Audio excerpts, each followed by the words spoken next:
Well, we know that former Vice President Kamala Harris has confirmed that she's not going to be entering the 2026 California governor's race, ending months of speculation about a return to politics. But in her statement, she said she reflected deeply and decided not to seek elected office for now. The key words there. She wrote, "For now, my leadership and public service will not be in elected office. I look forward to getting back out and listening to the American people, helping elect Democrats across the nation who will fight fearlessly and sharing more details in the months ahead about my own plans." Now, Emily, this certainly opens the door for another run for president in 2028. How likely is it that we'll see that? Yeah, I mean, I think right now this indicates how serious she is about that. And it's obviously a good decision for Kamala Harris to stay out of the limelight for as long as is humanly possible, because she's such a toxic brand right now for Democrats. She's someone who just reminds them of the Biden cover-up, and average voters actually still really care about that. You hear Democrats in Congress like Marie Gluesenkamp-Perez talking about how her own constituents still talk about this and still care about the Biden cover-up, and Kamala Harris is a big walking reminder of that every single day. So it makes sense for her to stay out of any urgent, imminent race. But I think partially the other reason is that she can start rebuilding for a political future, talking to donors, seeing what her lane would potentially look like in 2028, instead of thrusting herself back into campaign life and governing decisions where you can't really sit back and let the pieces fall. You have to be an active part of putting them where you want them to be on the board.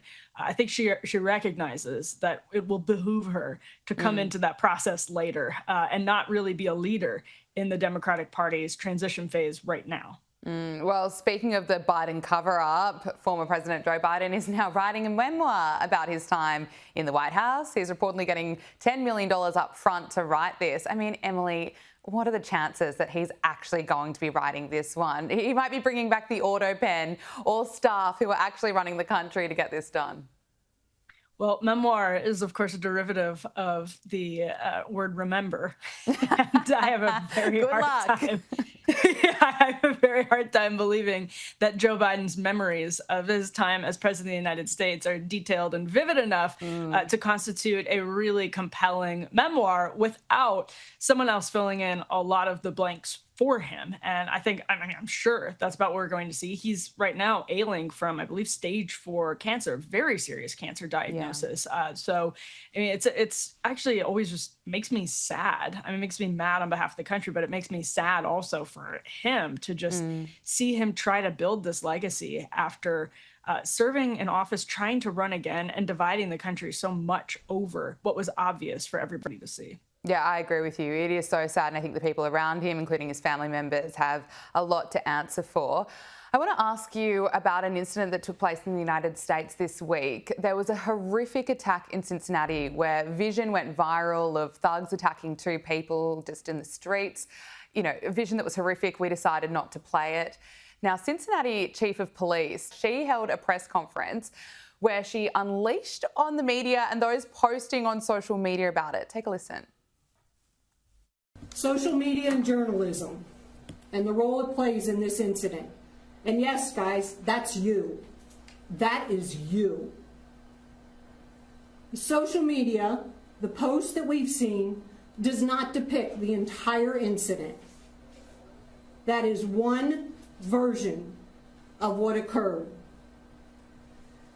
At times, social media and mainstream media and their commentaries are a misrepresentation of the circumstances surrounding any given event. What that does, that causes us some difficulties in thoroughly investigating the activity. Emily, I just find this bizarre that the blame is for this attack in a way is getting put on the people who filmed it and shared it on social media. It's also wild that she's blaming the media there, because I noticed that there was really a lack of coverage when it came to this event. It took the mainstream media quite a long time to actually cover this. Right. And she seemed to be lashing out particularly at social media sleuths because the video first caught the attention of the country when it went viral on X and on social media accounts. And what she's not saying there is exactly what those online sleuths have gotten wrong, or what the media, which you're right, is barely covering this story, what they got wrong. And so the self-righteousness and the pompousness that you can hear in her voice, I mean, it's understandable that somebody in law enforcement gets frustrated by reactions on social media that make a case that much harder, but it's part of her job. And to not even have a actual serious piece of criticism against those social media sleuths was incredibly counterproductive. And frankly, it was infuriating to the perspective of somebody who wanted answers. Yeah, absolutely. Completely agree with you.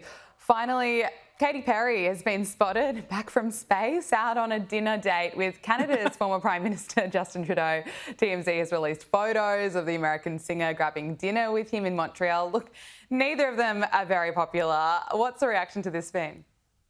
I think she's still in space. She's still up there enjoying it on her dream date with Justin Trudeau. Well, yeah, I mean, listen, they both are sort of recently separated, divorced.